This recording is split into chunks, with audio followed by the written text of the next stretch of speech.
This is Lara Naki Gutmann, and you're listening to the Rocker Skating Podcast.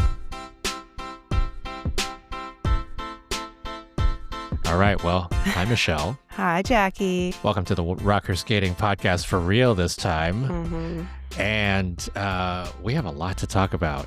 A lot to talk about. So much. I watched so much skating this weekend. I felt like it was never going to end.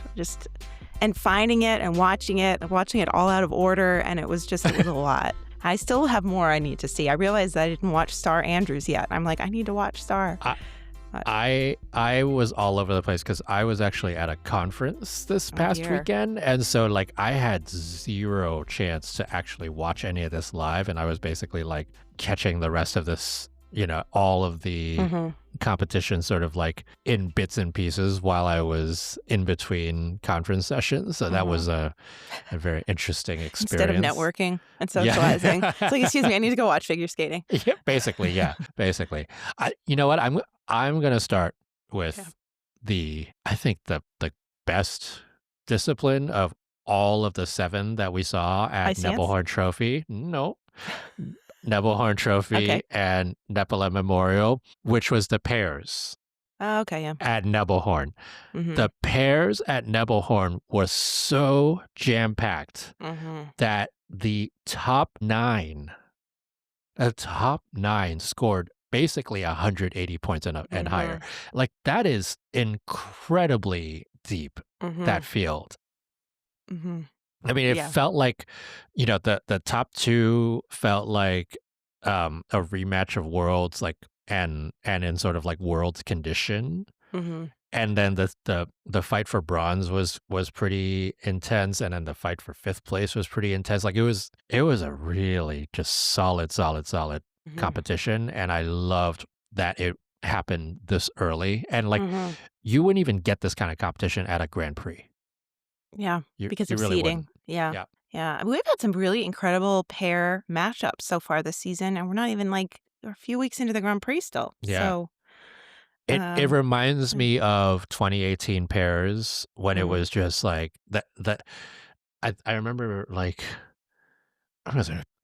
Kristen Moore-Towers and Michael Marinero skating a clean short and being 11th place at the Olympics or something like that. It was that kind of depth of you can really just get a whole bunch of teams this season who will skate very well, and you may not make the top 10 at the Olympics, and that is just a thing.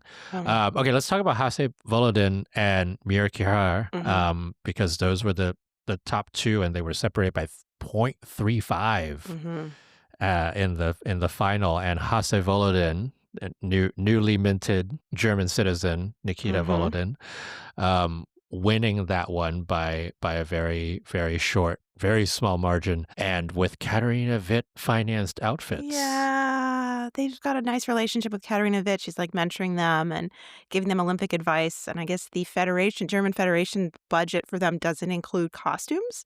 So Katarina Witt picked up their costumes for them, which is awesome of her. Yeah. Not awesome that the Federation isn't covering it, but... Well, I mean, the German Federation has been sort of recently, historically, not incredibly financially supportive, at least, of their skaters. And so that's been rough. I think Hake and Kunkel told me a couple years ago that they determined the budget based on the finish of the previous Olympics. So because Germany really struggled at the last Olympics, their budget was slashed for this year, this cycle. So assuming these 2 really good German teams both do well, in Milan, hopefully German pairs will be swimming in money in the next Olympic cycle. We can cross our fingers for that. We'll see. Hopefully. I mean, the German pairs, the history of German pairs continues, right? I mean, your Wurzel and Stoyers, your Savchenko, Zokoi, the in and out, Hase Volodin being, a potential Olympic podium, Olympic medalists that is big for them.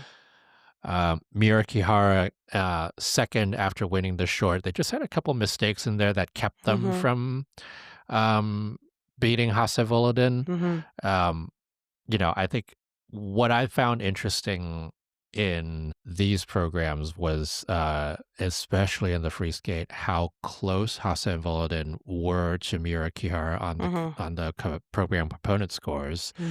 Now, Miura and Kihara did have a fall, and so that kept them from getting the max. But still, I think, the gap is closing between the two of them. And I think the way that the Hase Volodin commits to their programs musically right now is stronger than the way that Miura Kihara is. And, I think it's just a question of how do they continue in their seasons. I can see what you're saying about the musical commitment, definitely. But I also think when they're both committed, I would say that Miura and Kihara have much bigger programs. Agreed. And I think that once they get a little further into them and into the season, if they're hitting their elements, I would have them ahead, but we'll see. They're not known for consistency necessarily. So, I love that gladiator free skate, but, got to land your throws. I mean, got to land your throws, but the good news for them is they did land their toe axle, which is that is a big one for them, and also a big one for them to make sure they get clean. Because Hase and Volodin are stronger solo skaters, right? Jumpers than Miura Kihara, and for Miura Kihara to have a chance at winning the Olympics, they're going to have to be near clean on those side-by-sides, and that's a big deal for them. Third was Efimov and Mitrofanov. They just continued to be so good. They had issues on their side-by-sides. That's not a surprise for them, but their programs are strong. I feel like they just continue to improve, and with Cam and O'Shea not having started their season yet because Danny O'Shea's been recovering from the surgery, they right now, Efimov and Mitrofanov, very much are alone in that top U.S. spot for the pairs. Yeah, McBeath and Parkman actually skated pretty well here as well. I mean, and their score, which I think is so interesting, is plenty of points to have qualified an Olympic spot if they had gone to Chinese Nebelhorn last week. Just, have to note that. But just a thought. A thought. I was impressed by the components that Efimov and Mitrofanov got here. They really, I feel like it's like a translation of skating so well at Worlds, you're seen in a different echelon, and you kind of get that respect. I still would like to see a little more improvement from Misha in his individual skating skills in particular. But their programs are good vehicles for them. Yeah, agreed. And then Ghilardi Abrosini doing a good job with their fourth place finish, 193 for them, just a hair off of the podium. Important, right? Very important for Ghilardi Abrosini because Italy has two spots for the pairs, and you would think that one of those spots is going to Contimaci unless something crazy happens with them. And so that second spot likely, right, between Ghilardi Ambrosini and Beccari Gorise, who were here as well, and Lucrezia Beccari having recovered from her injury from last season, and now they're back. And so this first head-to-head, Ghilardi Ambrosini beats them fairly definitively, 12 points. And so that's gonna have a lot of implications to the momentum that they're carrying. I mean, Italian National is only in 2.5 months. Things are happening very soon.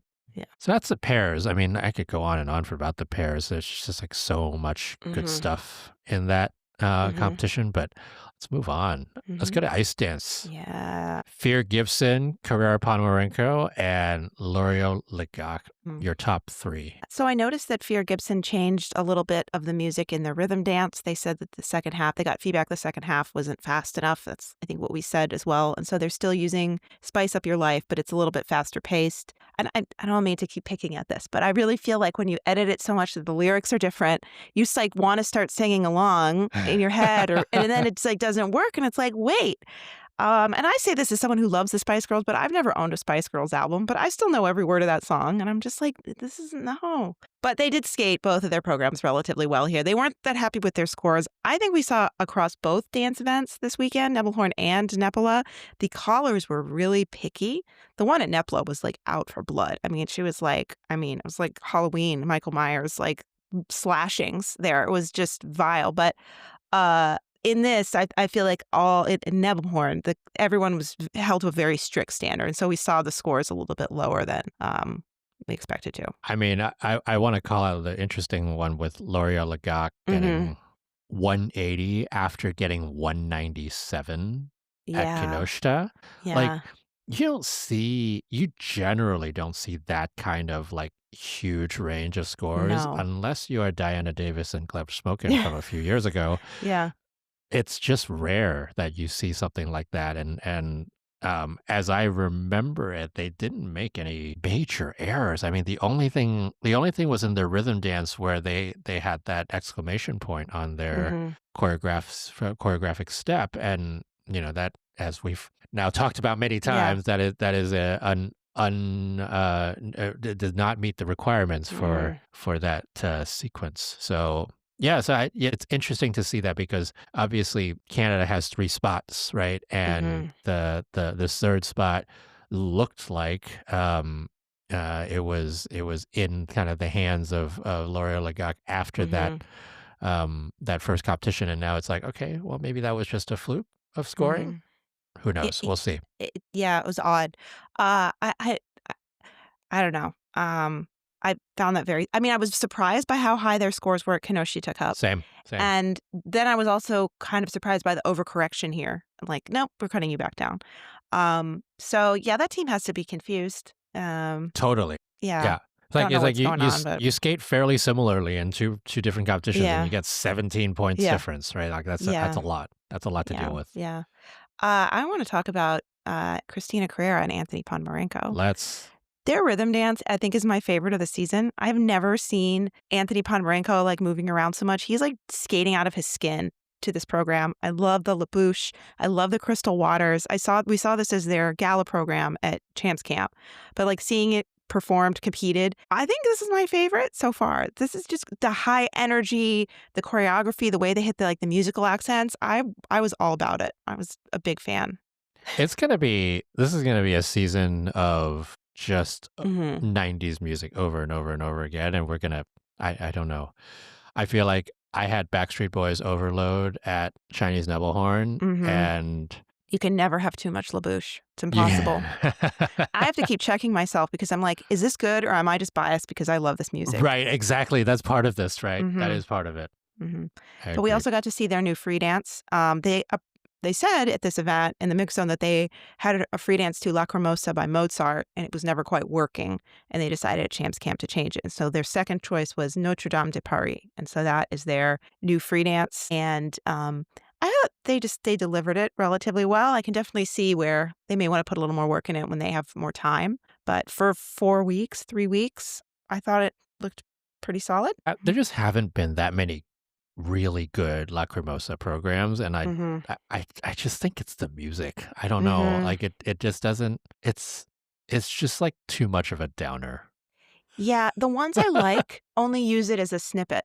So I thought the way Anna Sherbakova used it at the end of her free skate was good. I go back, this is like going back in ancient history, but Dankova Stavitsky had a world's program where they used it, and it was just pieces of it, and it worked well. But to have the whole thing, the vehicle, it's hard. Yeah, it's very repetitive, right? Like that's part of the issue with it. So and dramatic.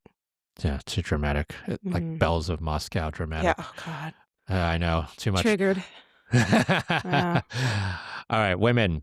Oh, another incredible competition with the women's events. Top 4 all over 207. I mean, these scores would have been top 5 at the last World Championships. Yeah. I mean, this is pretty close. Put Luna in here and Cowrie, and we might have like the final group at the Olympics. Yeah. It's nuts. Yeah. I do have a little quibble with the women's event, though. Oh, the short program. Let's talk about the quibble. Mone Chiba was a little underscored. And I I don't know why. I think her jump calls were a little bit harsh, but I can see where they got them. But the components were a little low, particularly putting her behind Isabeau, which I felt was confusing. And ultimately, that decision to kind of hold her down in the short program led to her not winning the competition, despite winning the free skate.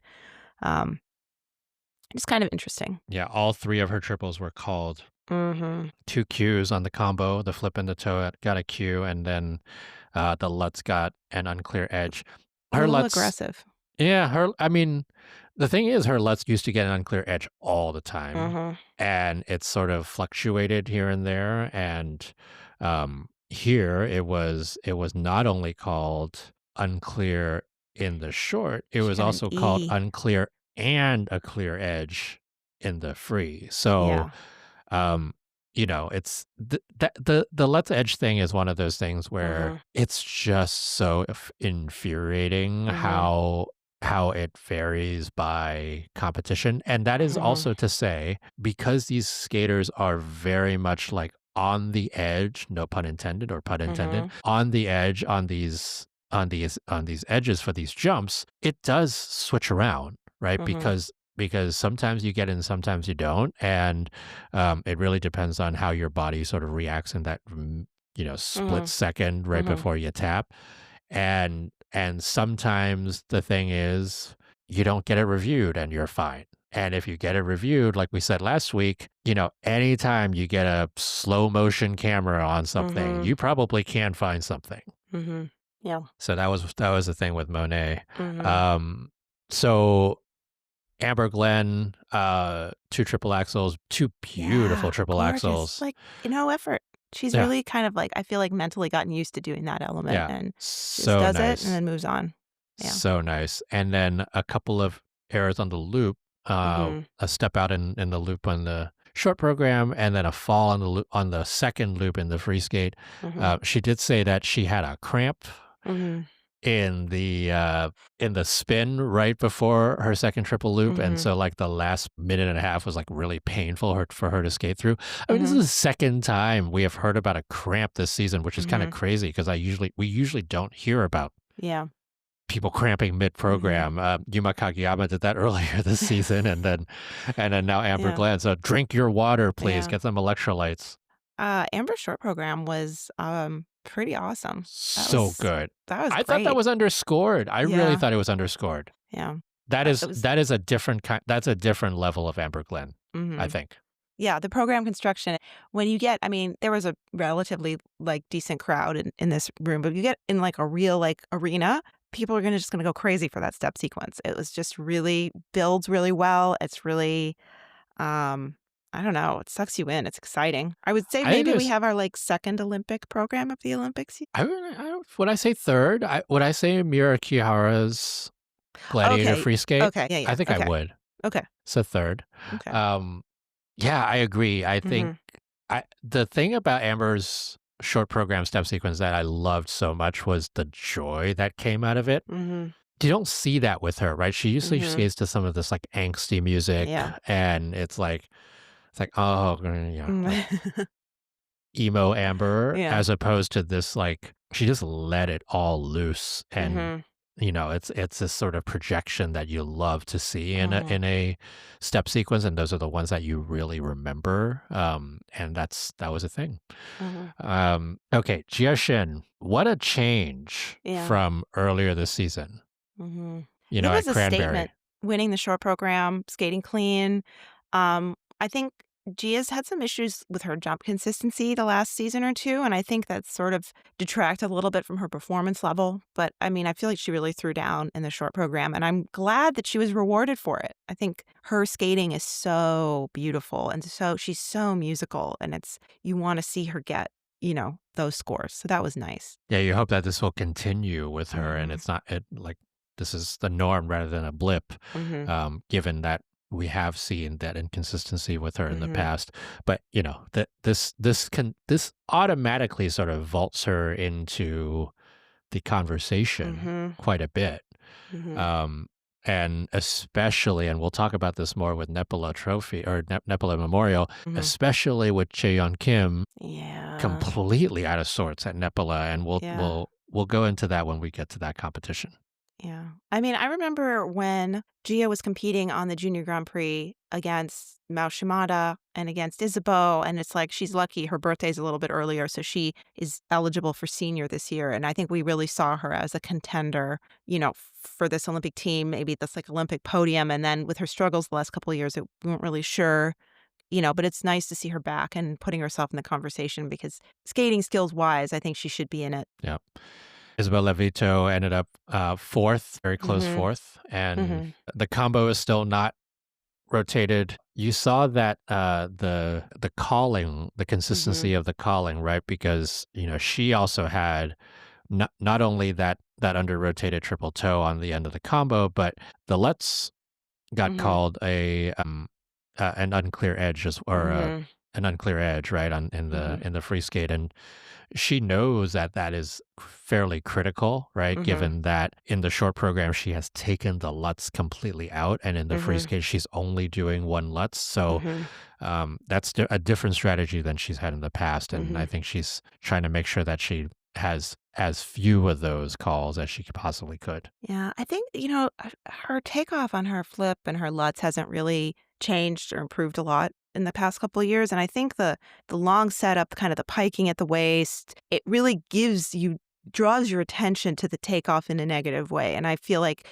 that now that edge is in question, it's always going to be something they look at. Like you want to penalize that somehow. I mean, what was so interesting too was there was a point when they were looking at her flip edge too. Yeah. Because her edge on both of those jumps, she's one of those who it can switch to whatever, depending on how she ends up tapping in. It's kind of like Mirai Nagasu was like that too. Like you'd see Mirai getting edge calls on both her flip and her Lutz, where you're like, okay, well, like what's happening there?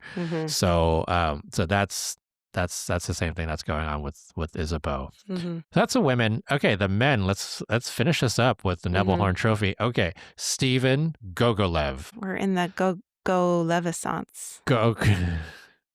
Gogonaissance. This is not on it. I think this is not on many people's bingo cards.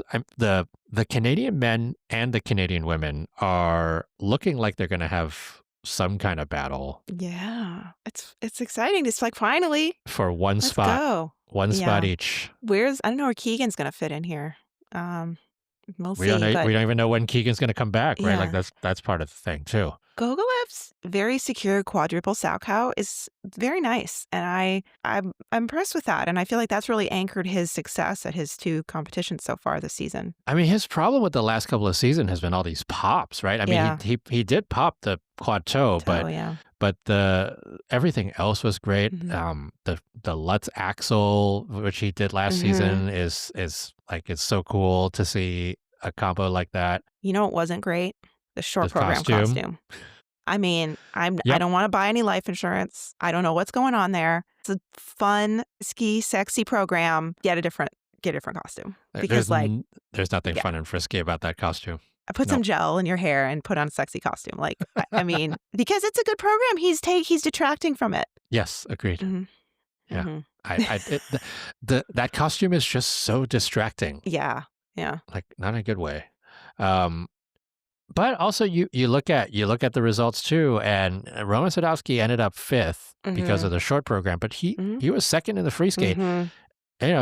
He won Cranberry Cup earlier this season, and now Gogolev wins Nebelhorn Trophy. Like, really, did two different Canadian men win two international competitions? That is not something that you thought would happen this season. Or any season. Or any season. Crazy. Yeah, exactly. Since 2008, 2007. I mean, yeah. I like that you went all the way back to when Patrick Chen was just first started. Two really good that's true. men. It was Patrick and Jeff Buttle. Yeah, that's true. Yeah. Yeah, that's crazy. Andrew Torgashev got silver. Really nice short program, and then just kind of issues in the free skate. That fall on the second triple axel was like, oof. They scored his components. Like he skated the free skate as well as he skated the short program, which was a little surprising. He was getting like Jason Brown-esque 83 in components for the free skate, especially with big falls. It was, generous. Surprising. But, I think for Torg's fans out there, this is as strongly as he has debuted in any season that he's had. And, given that he's had troubles with consistency early in the season and then kind of turns it on at nationals, or that he's been recovering from injuries or something, like this is a good sign for him. He usually only gets stronger from here. And so we'll see where he goes in that, in the rest of the season. And I think, he's been itching to bring back that quad sow cow, and I know he does it in practice. And so we'll see if it does come back or not later on in the season. Lucas Britschke gets the bronze, fairly close to both Andrew Torgashev and Kazuki Tomono, who ended up fourth, and Roman Zadowski ended up fifth. The difference between third and fifth was literally less than 3 points, so it was very close competition. Kazuki Tomono's short program is still one of my favorites of the season. I'm not crazy about the Halston free skate though, and I feel like I don't know, he doesn't deliver it anywhere near the energy or the excitement level of the short. I mean, it's a different type of program. It's a different program, yeah. The other thing I'll say also is Liam Kapakis getting his triple axel back after last year, like completely gone. So that I'm sure that he's got to be happy with that, and that changes his outlook maybe for this Olympic season. Yeah, maybe explains why he got Skate America so early as the host pick. Right, exactly. A couple of interesting ones as well. Tatsuya Tsuboi, who went to Worlds last year, just completely out of sorts at this competition. 8th place, a bunch of mistakes. So, as we've said, the men's event for Japan is just so wide open outside of Yuma Kageyama. That you really just could see any of these guys, right? And again, kind of Kazuki Tomono not skating perfectly, but getting a 4th place at this event, like that helps his trajectory. Tatsuya Tsuboi getting 8th place does not, right? Like those things are kind of easy to say, but it's also like everybody is on it right now, and they know that all of these competitions count. All right, well, so that's Nebelhorn Trophy. SharkNaki. Okay, well, Michelle is whispering SharkNaki into my ears, which means, you know what? Before we go into Nepela Memorial, we are going to go hear from Lara Naki Gutmann. If you haven't done so yet, go to YouTube, go to my YouTube and take a look at the Rocker Rewatch, because I had Lara Naki on to talk about her SharkNaki free skate. But also, we have a little special interview for you, the first of the Rocker Skating podcast this season. So here's Lara Naki talking about her season and how the Olympics are shaping up for her. Lara Naki, I have been wanting to interview you for quite a long time, so thank you for coming on the podcast today. Thank you. Thank you so much for having me on your podcast. I'm really happy to be here. Wonderful. Okay, I mean, the fans know this. Everybody knows this. You have had some of the most choreographically iconic programs of the past few years. I mean, you think about Hitchcock, you think about Squid Game, and now we've got Jaws. Like, what is your process of thinking through what kind of music to choose and what kinds of programs you want to convey? I have to say my coach and choreographers are really good in this. So, of course, I always want like every season to do something different, and doing like weird or particular stuff is a motivation for me, like throughout the whole season, like training every day is something I need to learn, and I need to like learn new movements and new way to do everything. That's really motivating, and that's one of the reasons we try every year to do this. And it's sort of to keep it fresh for you, right, when you're practicing? Yeah, exactly.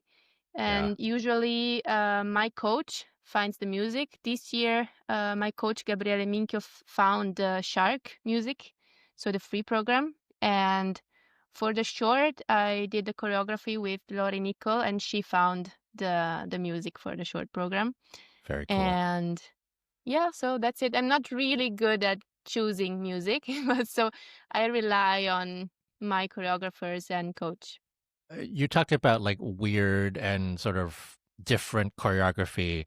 Was that something that you had kind of requested, or was it that your choreographer was like, "Hey, let's try this," and all of a sudden you realized that that was something that you like to do? The second thing, I guess. Uh-huh. Yeah, so we just tried and we found out it was something I liked to do.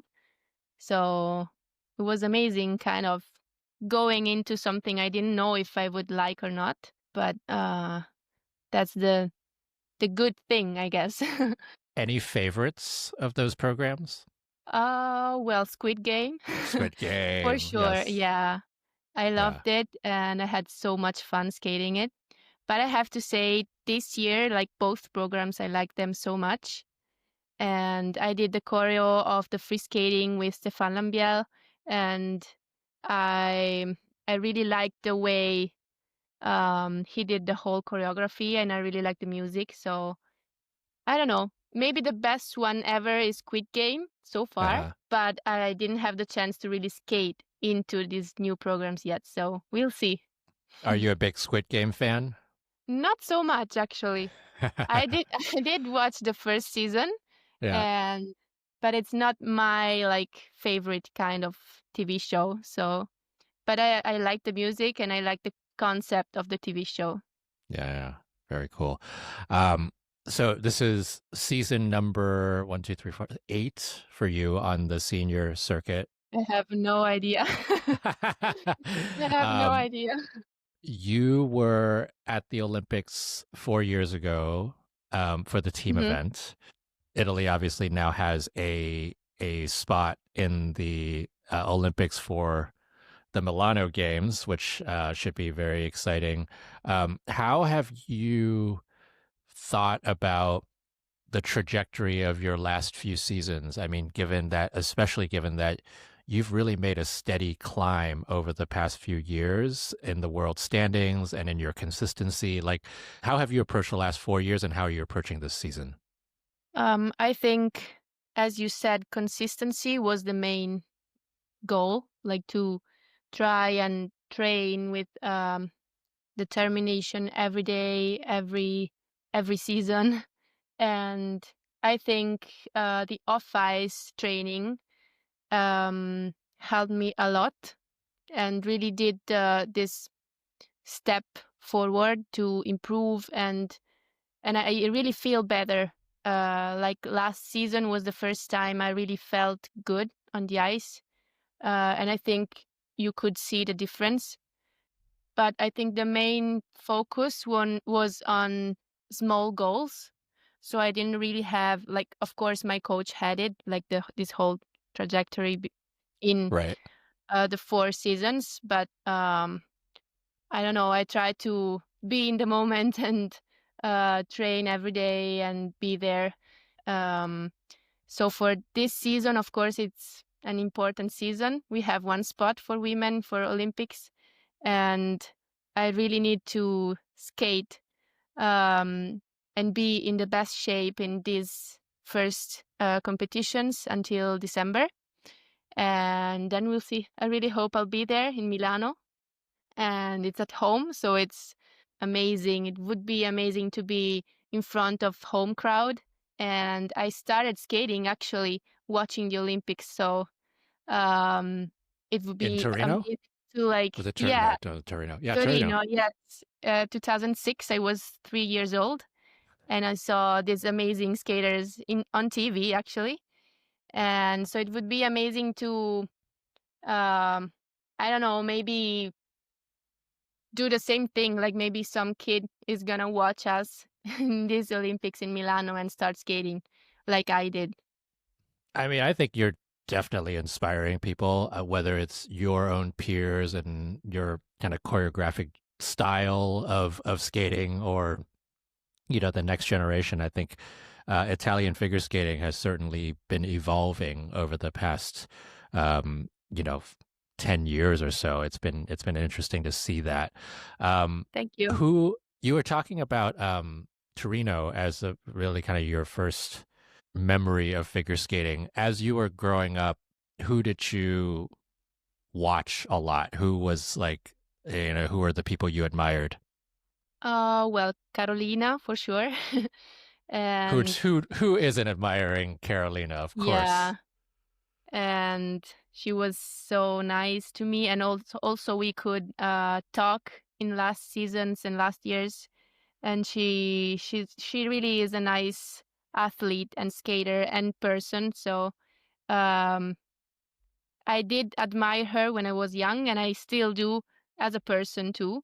And so besides of Carolina, Yuna Kim, Patrick Chan, I loved Patrick Chan's programs, and Michelle Kwon, Stéphane Lambiel, and so it's nice. I can work now with Stéphane because I really watched so many shows and competitions, and now working together is really really nice. The legends. You have good taste. I know you were talking about Michelle Kwan and Carolina Kostner. They both worked with Lori Nicole quite a bit. Did you have a chance to talk to Lori about that? And like, how was that choreography process with Lori? I think Patrick Chan also did some programs with Lori. Oh yeah, and Patrick, of course. Yeah, yeah. I think you have a certain style, right, that you like. Yeah. So it was really nice to have this opportunity and work with Lori, and I think she works in a different way, and I wasn't really used to it because I sometimes I struggled this year, so doing this new choreography, because she really works into every detail, like everything, so every little thing, and that's beautiful but really hard. So it's been a different process, but when I was there, I went to Canada to work with her and do the short program. So in the rink, I had these pictures of Carolina and Patrick Chan. So it was really, really nice. I was living the dream. Yeah. So it's been amazing. Yeah. Like a good motivator. Mhm. Okay, you started off with Lombardia Trophy, and it was a very strong competition for you. Kind of your legs under you for the first time, and showing off those programs. What are you going to take from that, and how do you continue your season? So it was, as you said, my first competition, and I really wanted to show both new programs in the best way. And I think what I can improve is showing more these little details in the short program, because I think I was so focused on like showing jumps and being good on the technical part. I think I can do more in the interpretation and skating skills part, and but I think it was a really good start for me, and I kind of started where I finished last year. So points and jumps were good. So I really felt good in front of Italian audience, of course, and so it's been, I think, a great experience. I can think about before next competition, and I'll try to show more details in both programs and try to I don't know, have fun in some way in both programs, and try to not be so focused on the technical part. That's great. I mean, that competition was so deep in the skaters who were there, and it was a testament to how well everybody did there, that you skated super well, and you were fifth. I mean, there were people who were saying that you should have been on the podium. So I think it was a great start for you, and excited to see the rest of the season for you. Well, thank you for joining me this week, and good luck with the rest of the season. Thank you very much. Let's start with Nepela Memorial. Yeah. And we're not going to go to the men first. We're actually going to go to the women first, because you got an Italian sweep. Yeah. Lara Naki SharkNaki and her Gutmann. fleet. Shark. SharkNaki and her fins. Yeah. Lara Naki Gutmann breaking 200 to win a very competitive top 3 Italian podium. Anna Pezzetta getting second with a 192, so about 10 points off the first place spot. And then Serena Joes, after a couple of years of sort of like what happened to her after she made that world team that one year, she skated very well, a near clean free skate and getting a 180. So, you know, something of an embarrassment of riches, right? 3 very good skaters for the women's event in Italy for one Olympic spot. I do think that the Gutmann and Pezzetta battle this season is going to be very close and very strong. Lara Naki Gutmann has found her consistency, it seems. 2 competitions in a row where she basically skated cleanly. Anna Pezzetta is not one who we know is a consistent skater. And so let's see if she can continue to build off of this performance. She had a couple pops in the free skate, which kept her from really being competitive. And so that was the big thing. And she's going to have to keep skating lights out in order for her to even have a chance against Lara Naki Gutmann, because Lara Naki is has just come out of the gates so strongly. Yeah. Anna Pezzetta, her jumps are so huge. When she finds her consistency, I just feel like everyone needs to watch out, but she just hasn't quite found it yet, and I hope she finds it. It's very Caitlin Osmond, those jumps. Like just kind of booming jumps that when they're landed, you're just like, wow. Yeah. Get it. Maria Senyuk getting 4th, and then triple axel. Yeah. Canadian queen, Sarah Maud Dupuis. She stepped out of the triple axel in the free skate, but it was clean. It was fully rotated. Yeah. And it's gonna land at some point. Like, that's gonna happen. Yeah, Canadian Nationals is like one of the must-see events of the year this year. Like, I don't know happened? if I watched it last year. I just watched Piper and Paul, and that's it. Yeah. But like, what happened, right? Like, all of a sudden, it's like Maddie Skeesis, it's Sarah Maud Dupuis, it's Gabby Daleman. Yeah. Like, you know, just like with the men, there's, you know, they may not win a medal at the Olympics, but the fight for that Olympic spot is gonna be very strong. Yeah. Yeah.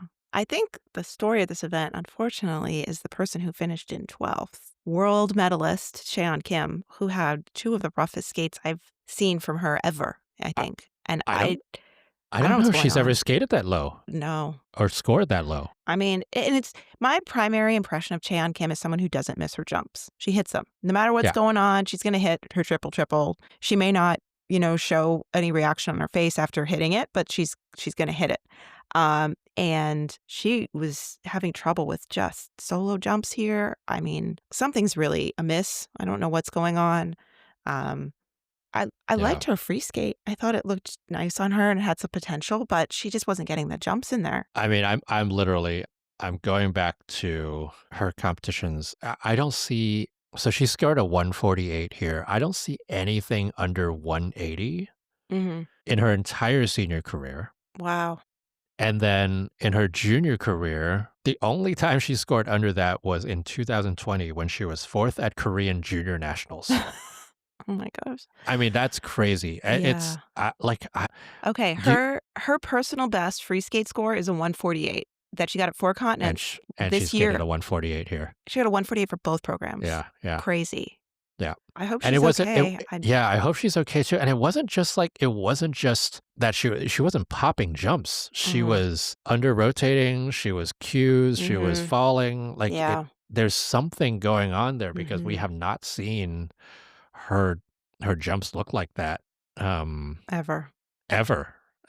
So let's hope everything's okay. And from what I know, she's been training in Colorado Springs since last season ended. So she's had that change as well. I remember I saw pictures when U.S. skater Claire Saw graduated from high school. Cheon went to her high school graduation, which I thought was so cute.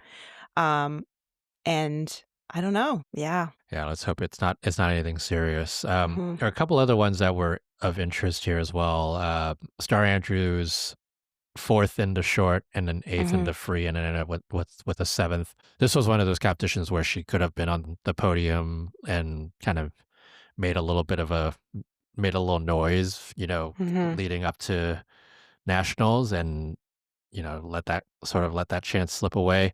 Nina Petrikina, who was such a rock star last season, I feel like she always kind of starts a little bit slow, and so eighth place here was I'm sure not what she wanted to do, but that was another one where there were eyes on that program for sure. Okay, that was the women.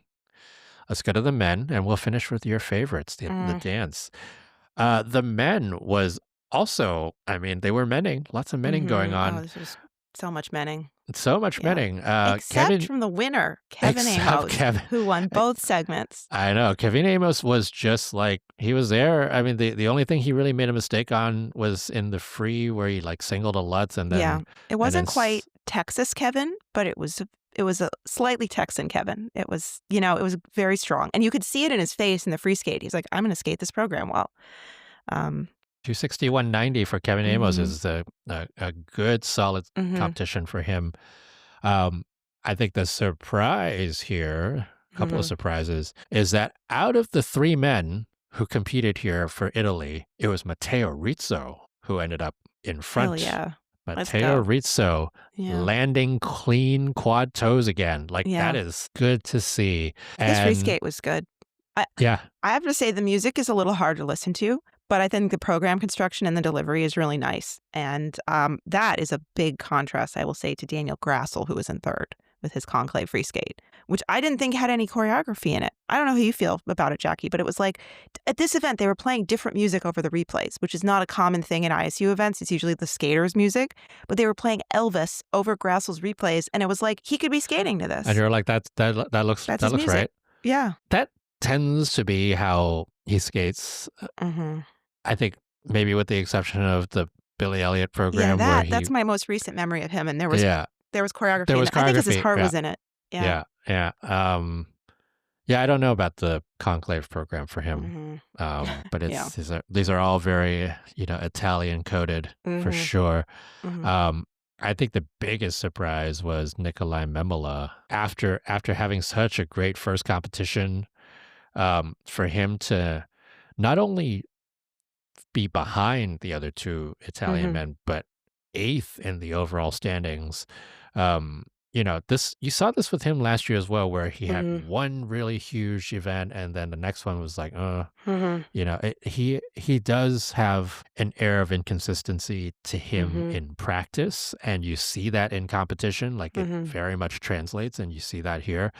He's trying quad flip and quad Lutz, right? And those are going to be high risk elements, but you can't single a triple Lutz, right? That was the thing that was killer for him. He was 220, in eighth place, and a mistake like a single triple Lutz is one of those that's just gonna bury you, because you're just losing unnecessary points. Yeah. His quad flip that he did to open the short was really nice, and I was like, oh, here we go. And then we did not quite go as far as we went at Lombardia Trophy.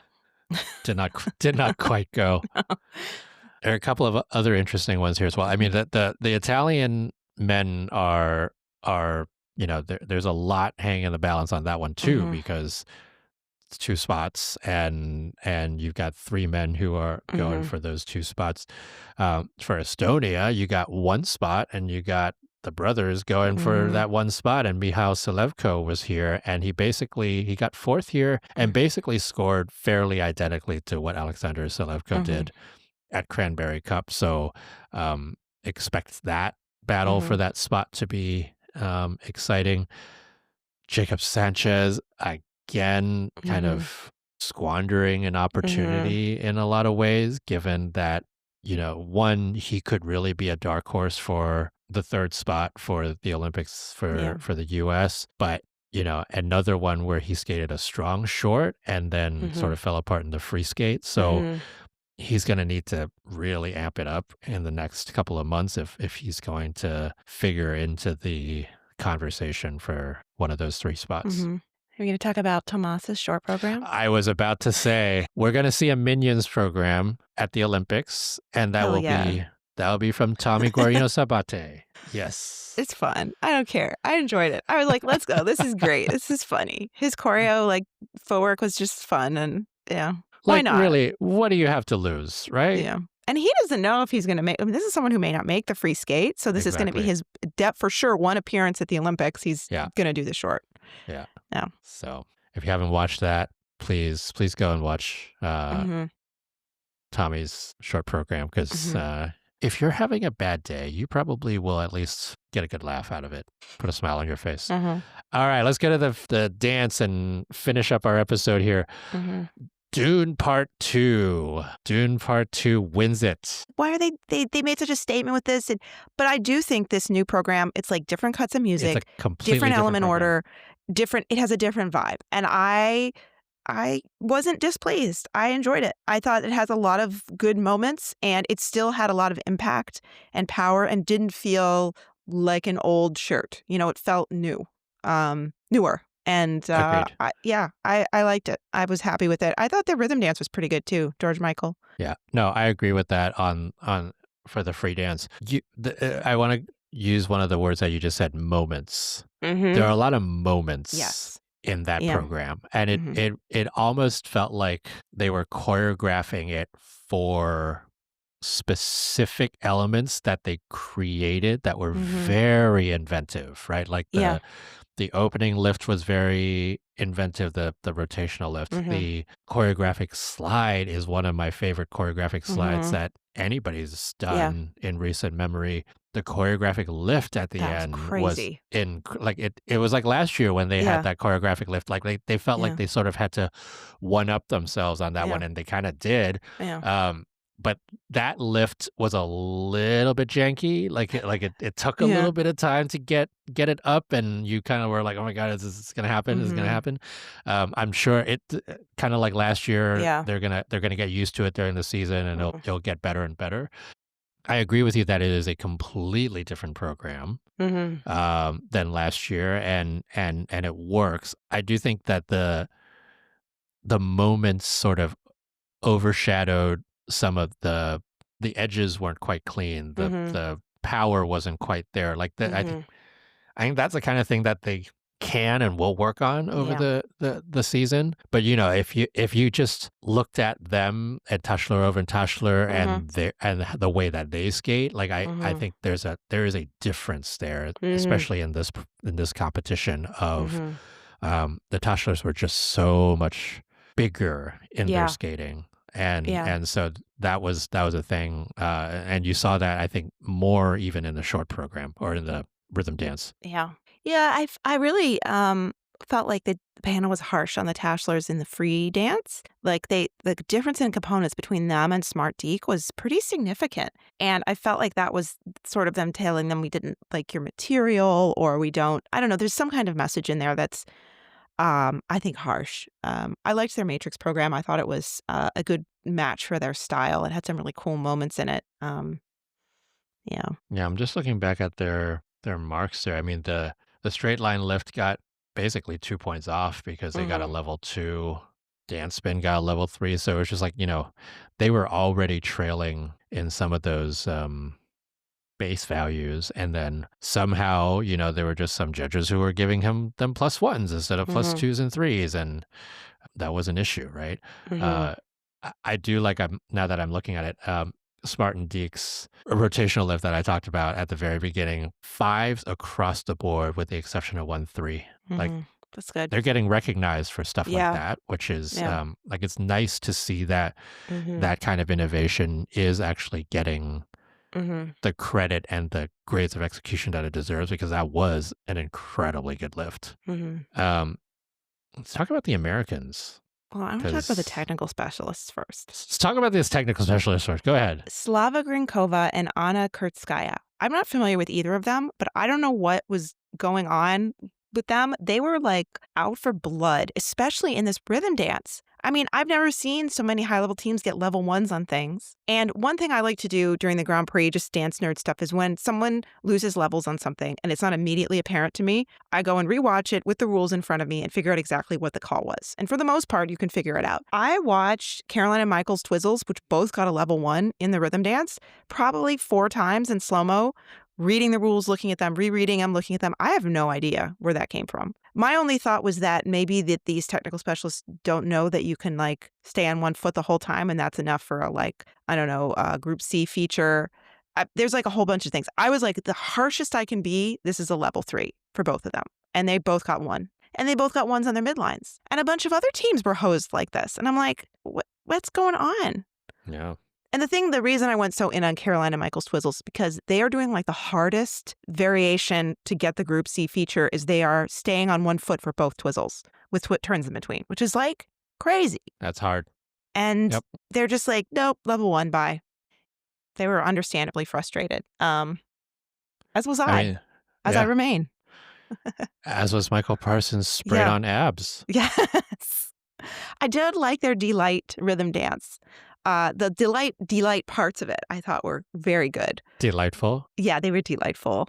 The Right Said Fred little snippet, I wasn't sure. That was okay. But Delight is always a fun time. And their fun little like loop-de-loop shoot the duck thing that Caroline did on the like woo and the music, that was so fun. Again, I can't tell whether it's good skating or if I love the music, but I think it's good skating. I think it's interesting with them, right? Because in the rhythm dance, because of those calls, they ended up behind Wolf Kost and Zarewski. Yes. And then they rallied in the free dance and ended up on the podium. But this is, Greta Parsons is one of those teams that have not been known to be strong coming out of the gates, and they end up really making it work at the end. And that happened a few years ago when they ended up 6th at Worlds. That ended up last year when they ended up on the world team, and they're going to need to step it up faster. I do think that, like you said, like some of those calls had the Twizzles been called differently, they would have been a silver here. Changed a lot of things, but I think it was good that they did rally and ended up with that bronze. But the French, there was some French drama. I think so. How do you, if you were Evgeny Loparieva and Jeffrey Brousseau, you would be asking yourself, how did I go from hitting 200s one season to now consistently being in the 180s? Like, they were 180s at French Masters at a domestic competition that usually, there's messing up the Twizzles. There's that. Yes. They also had extraordinary material last year, and I think their free dance is not quite there yet. Last year they had, that was just fantastic program. So this free dance is not quite up there yet. But I also think the level of politicking your federation does is apparent here, and that the French Federation has apparently like withdrawn their political favors from this team. Like they you're on your own. Go, good luck. It's crazy. And I think it's crappy to see, but they've got to be upset. They were very close to Demougeot Lemercier here, and we're behind them in the rhythm dance. Exactly. And I am a Demougeot and Lemercier truther. I love them. I love their coach, Karine Ribert. I think she's doing such cool creative work.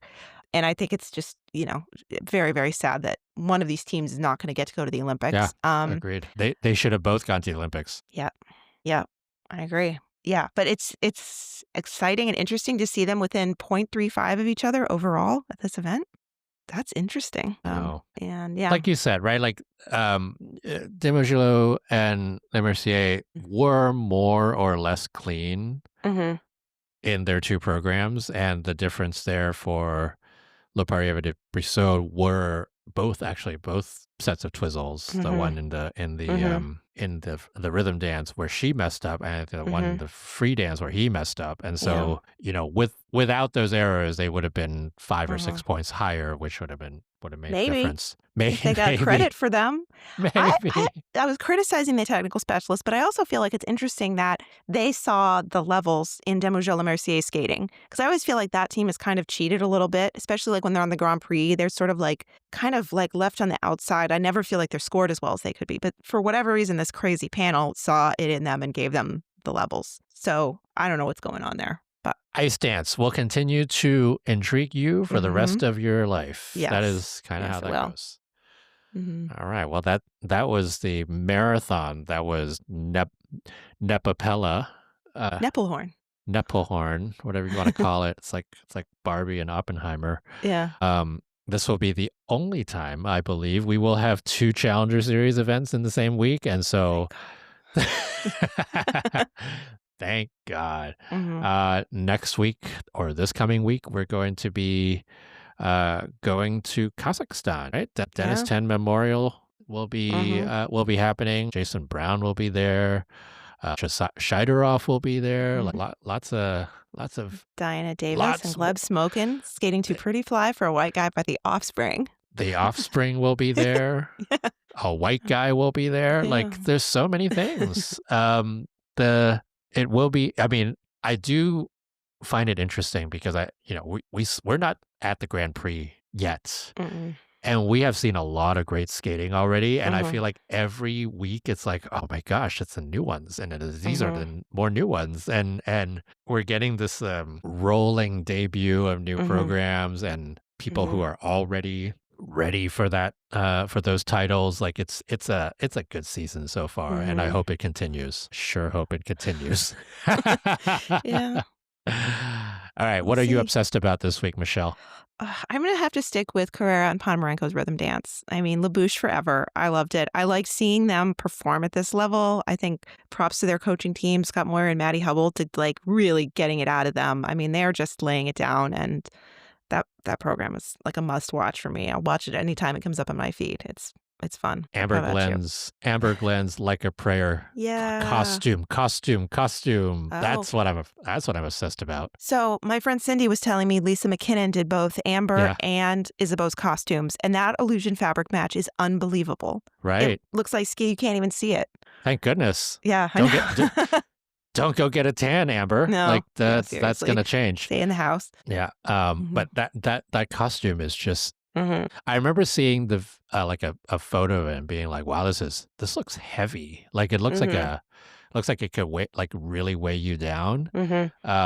But then when you see it in action and sort of in flight, it looks perfectly fine and doesn't look like it's sort of distracting. So props to Lisa McKinnon. She always gives you some good stuff. So, all right. Well, Nebelhorn, Nepela, all of that is done. And we have more Challenger Series events coming up. And that also means that next week will be October. And the Grand Prix will be starting soon. This train is just running right at us. It's the Olympic season. It doesn't stop. And hopefully we'll have more program announcements next week. We'll see. Maybe Alyssa Liu will have figured out a new program. We'll see. Or the Italians will have come out of hiding, the Italian dance team, who are still missing in action. Charlene and Marco, where are you? What are you doing? What are you skating to? Having a summit with the ships. Yeah. Yeah. I guess we'll see. All right. Well, Michelle, thank you as always for joining me. This is Jackie Wong, Sheepskate Nerd of rockerskating.com. And our podcast, as always, is sponsored by John Wilson Blades and edited and produced by Tara Nichols. We will see you again next week and, get some sleep because we got more skating coming. Bye.